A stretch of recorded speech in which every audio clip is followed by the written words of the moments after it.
Hello, I'm Jim Spain. I'm here today at the Old North Cemetery in Concord. A very historic cemetery. Our ancestors established this in 1730. It was the only cemetery in Concord for 130 years until the expansion required introduced the Blossom Hill Cemetery to Concord. I'm going to share some stories about the history of the cemetery and some odd occurrences that happened here too. So journey with me as we walk around the cemetery. We visit the 3 distinct points within the cemetery, and I can show you some of the interesting things that happened here. The Old North Cemetery is full of mysteries. Some things we understand, some things we simply do not. Our forefathers have left us with a map of intriguing facts and details. Prior to 1730, people did not have a common ground or a burial location here in Concord. They ended up actually burying in their backyards, on their farms, sending their bodies back to the towns that they came from, Haverhill, Lowell, Boston. In 1730, Concord decided we do need a common burial ground. This is a cemetery here that was used by our ancestors. So from 1730, for 130 years, you had nothing else available but the Old North Cemetery. This cemetery has survived countless episodes in history. Our early ancestors walking the streets of Concord found the streets to be cobbled. They had English accents. They answered to the crown. They were British subjects. Concord was called Pennycook initially when it was established, and then it was reincorporated as Rumford. And then in time it became the city of Concord that we know today. This location was chosen because it was across the street from the Old North Church, where we see today the Binney Media Building across the street. That was very common practice during the period when this cemetery was built. Very convenient every month of the year to conduct a funeral, walk across the street and have the burial. The episodes in history that are intriguing to me are periods when we had disease, we had grave robberies, we had all kinds of things happening that concerned people. They cared about the dead, their family members, even after they had died. This unique grave right here was built above ground. You can see the damage, you can see the old metal straps that are securing the top. From my observation, it appears to be empty. Why is it empty? I don't know. Sometimes, though, with the intriguing thought of grave robberies, people became concerned. They built a crypt, they never used it. Or perhaps somebody was here at one time. Over in our neighboring town of Hopkinton, there was a confirmed grave robbery. There was a person buried, the body disappeared. You might ask, why did people steal bodies? People are dead. Well, there's 2 primary reasons. The most important thing was they wanted to get some money. They would steal gold pocket watches, they would take gold rings, anything of value. But there was another reason too that was interesting and certainly not talked about very much. It was science. They wanted bodies for science, and they would take these bodies to places where students were learning medicine. The schools would not ask very many questions back then, and they would turn around and accept the bodies, and they would pay money to the people that brought the bodies in without any questions being asked. Some students, in fact, it was said, actually took bodies from cemeteries in New Hampshire and other states also, and used them to pay the tuition in medical school. Something we don't talk about, but it is mentioned in the history books. An obscure idea perhaps, but something we don't think about today, but it is a concern, and it did in fact happen. This portion of the cemetery is the main portion of the cemetery. It's elevated. You have a nice view of the Old North Church, which would have been across the street. We have 2 other sections too. We have the Maynard enclosure, and we also have the Friends in the Quaker section of the cemetery. And walk with me over there, and we'll do that.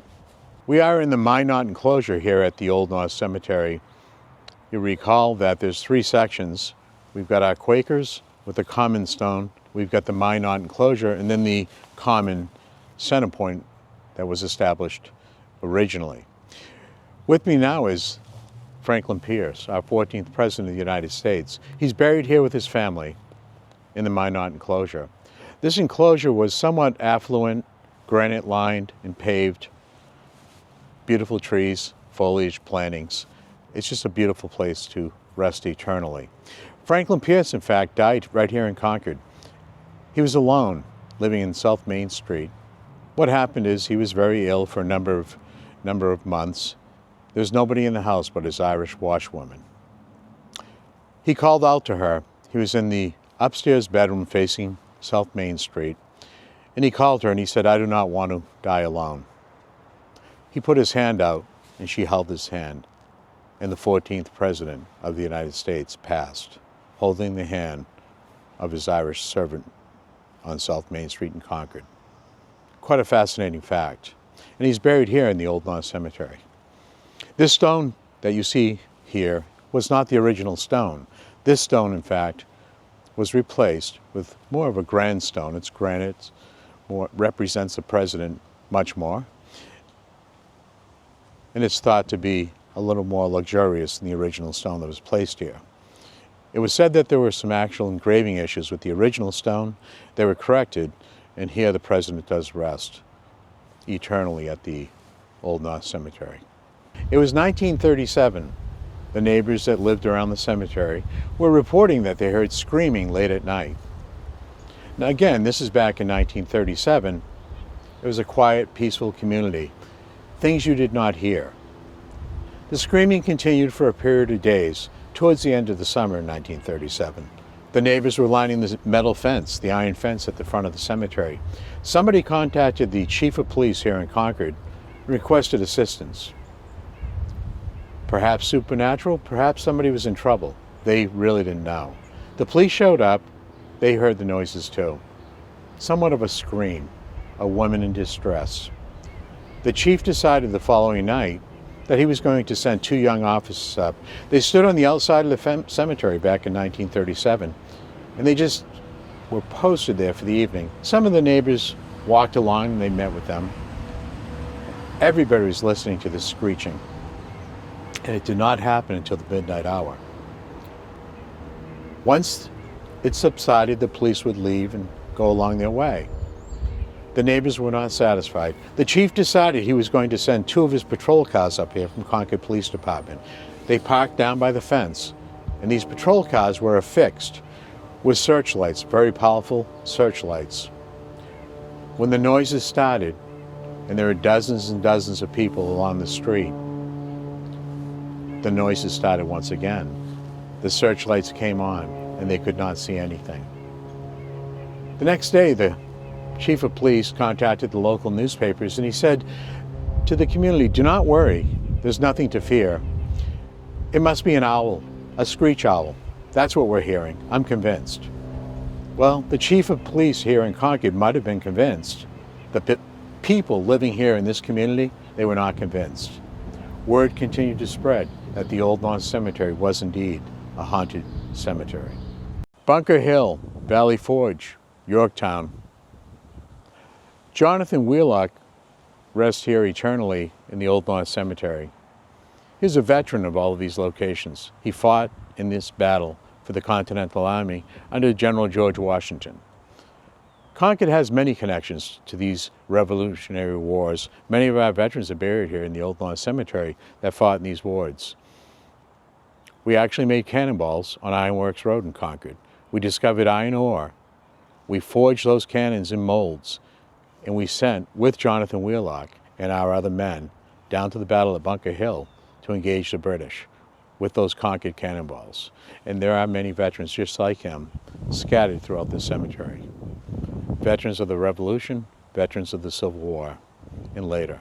And they're all here today with us as we visit the Old North Cemetery. I'm at the gravestone right now of Nathaniel Peabody Rogers. Mr. Rogers actually gave up immense wealth. He was a wealthy gentleman. He came to Concord. He came to Concord and established a newspaper. That newspaper was basically an instrument that he would utilize to help free the slaves. Rogers was an interesting person. He gave up immense wealth, And when he passed away here in Concord, as you can see on the stone, October 16th, 1846, he told his family, he said, "Do not erect a stone for me.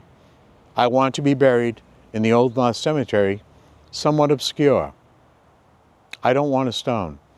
When the day comes that the slaves are free, it is at that time that you can indeed erect a stone in my memory." And that's exactly what his family did years later. And that, my friends, is Nathaniel Peabody Rogers, very strong in his convictions as an abolitionist here in Concord. As we journey through the Old North Cemetery, our next stop is here, in this open space, this common ground. We're visiting with the Quakers, or Friends, here in Concord, New Hampshire. Their faith, their direction was to be buried here in this open field. There's numerous burials here, with one common grave, with their names engraved in this granite. And this stone is the only memorial to all of these people that are buried here. The Quakers had a very early presence here in Concord. It's ironic that their meeting house originally was on the grounds where we see our New Hampshire State House today. That building was purchased by the state of New Hampshire, and the building was removed, and the State House was in fact constructed, the original State House there down on Main Street in Concord. But it is the Quakers that we visit today. They rest here eternally under this common grave together. This portion of the Old North Cemetery includes many Irishmen. My family actually is included too. When I was a child, I went to school across the street. Today that's the Blind Association building called Insight. When I was a child back in the 1960s, that was St. Peter's School. It was a parish school for our church. I recall as a child, 12 years old perhaps, the upstairs windows, we had a bookshelf, and I would raise my hand and I'd say to the Sister of Mercy, I'd say, "Sister, could I go back to the library and get a book?" I'd walk to that room all through that year, 5th grade I believe, and I'd look out the window at the cemetery. I always felt drawn to this Old North Cemetery. I looked out and I kept looking. I'd look at all the gravestones, but I felt drawn to this cemetery for some reason that I was not able to identify. It was not until just 10 years ago, decades after I was a young student in this elementary school across the street, that I found out what the draw was. I was researching late one night, going through paperwork, and I saw the name Spain, my family name. This is ironic. I didn't know there were any Spain family members buried here. So I came over and I looked and I looked. I could not find the gravestone. I copied Jill McDaniels in my messages and I called her. I said, "Jill, where would this be?" We came up here. She showed me. This stone right here had broken off and was buried beneath the ground. I got on my knees, I took a small shovel, I cleaned off the stone, and I read a story about me. That was my draw to the cemetery so many decades before. William Spain, he was 1 year old. He was an infant. He passed away. His father was Michael Spain. His mother, Catherine Corcoran. They're all born in Ireland. Michael Spain is my great-great-uncle. He came from Ireland. There was 4 Spain brothers. They came here in 1850. My grandfather is Martin. There was Michael. There's Thomas, and there's James Spain. They came here from Ireland during the potato famine, searching for work. The granite industry was just getting started here in Concord, and they ended up finding employment here. Michael actually worked for the early Concord Fire Department. And he lived here. He lost his little infant child, William, and then he lost his wife, and in time he passed away too. And the 3 of them are buried here in the Old North Cemetery. And that was my connection, I believe, so many years before, when I was a young child attending school across the street at St. Peter's School. It was the summer of 1965. The residents of Concord were enjoying themselves. The weather was calm, the nights were beautiful, the skies were clear. There was a gentleman that used to like to walk his dog here at the Old North Cemetery in 1965. It was a routine that he established. He would walk the roads after dark, late at night, when the sky was so clear. He noticed a light one night as he was walking back then, and he stood here with his dog for a period of moments, watching this light over the Old North Cemetery, very, very high in the sky. It concerned him, so he thought, perhaps I'll come back tomorrow and see if it's here. He returned the following night, and again he saw some light in the sky over the Old North Cemetery once again. So he decided that he would contact a very good friend.